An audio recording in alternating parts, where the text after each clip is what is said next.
सन 1950 के दशक का समय था। स्थान फिर कहीं शांतिपूर्ण आश्रम। ठंडी शाम थी। चारों ओर सरोवर की अद्भुत शांति पसरी हुई थी। आश्रम के मुख्य बड़े हॉल में साधु सन्यासियों, गद्दीनियों पर बैठे योगियों और शांत चित्तों का मंडल था। बीच में स्थिर मुद्रा में बैठे थे महर्षि रमन, सरल वस्त्रों में, आंखें बंद थी। तभी दो साधुकुल के युवा आते हैं, एक नवयुवक, दूसरी ओर एक रिटायर्ड सर्जन, और बैठकर प्रश्न रखते हैं। स्वामी जी, क्या सच में भगवान है? क्या वह अस्तित्व में है? ये सवाल जितना सामान्य था उतना ही गहन था।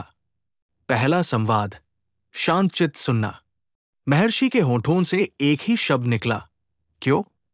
ये सवाल इतना हल्का, इतना सरल, किंतु ओजस्वी था। इससे स्पष्ट था कि वे प्रश्न की गहराई में उतरना चाहते थे। युवक बोला, क्योंकि मैंने इस संसार में त्रासदी और अप्रिय स्थितियां देखी हैं। मैंने गरीबों की उपेक्षा देखी है, कमजोरों का अपमान देखा है। भगवान इन सब में कैसे मौजूद है?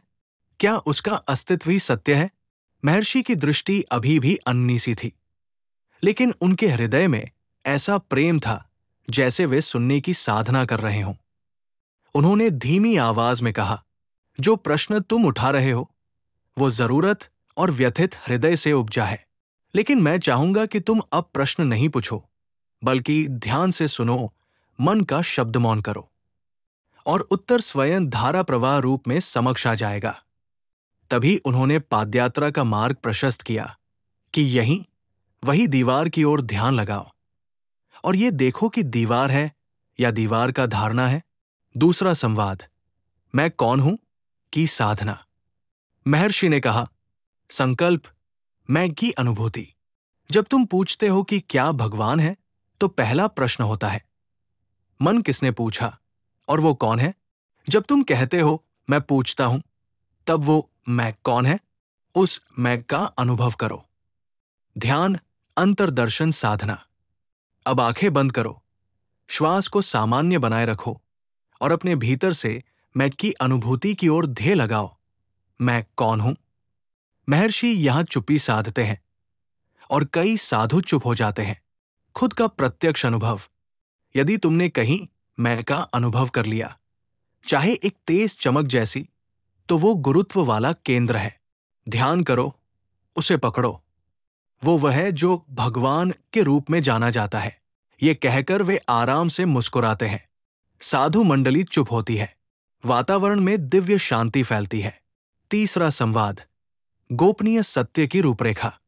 महर्षि बताते हैं, संसार में दुख, त्रास, असंगति इसलिए है क्योंकि हम वस्तुओं को अलग मानते हैं। परंतु जब हम मैं कौन हूं के अंतर्दर्शन में उतरते हैं, तो वस्तुओं एवं मन का प्रतिबिंब एकाकार सा हो जाता है। इस स्थिति को साक्षी भाव कहते हैं, जिसमें कोई दुख, सुख नहीं, केवल एक दिव्य निर्मल चेतना है। यही चेतना सभी रूपों से अधिक व्यापक है। इसी चेतना को लोग परमेश्वर, भगवान कहते हैं। सरल भाषा में, भगवान अलग नहीं है और तुम्हारी अंतरात्मा उस चेतन सत का प्रतिबिंब है जो हर वस्तु का आधार है। चौथा संवाद, प्रत्यक्ष अनुभव की कहानी। निम्नलिखित कहानी महर्षि ने सुनाई। एक साधु की कथा। बहुत समय पहले एक साधु आया था जिसने कई वर्ष कठोर तपस्या की।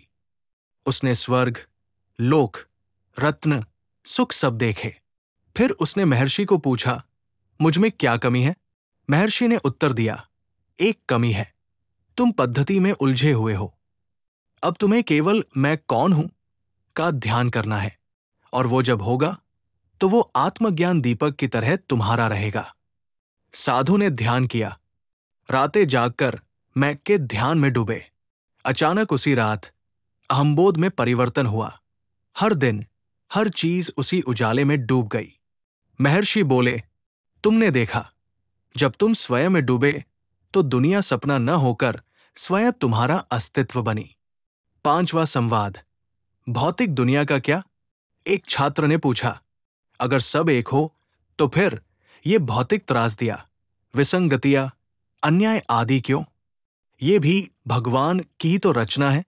महर्षि ने समझाया, भौतिक जगत माया जैसा है, चंचल, परिवर्तनशील और अलग अलग दृश्यों का समूह। परंतु जब तुम ध्येय में उतरते हो तो ये दृश्य पीछे हट जाते हैं, जैसे माया। और जो शुद्ध निर्मल चेतना शेष रहती है, वही सत्य है, वही ईश्वर है। वे कहते, जब तुम आत्मा में हो तो कोई त्रासदी नहीं है,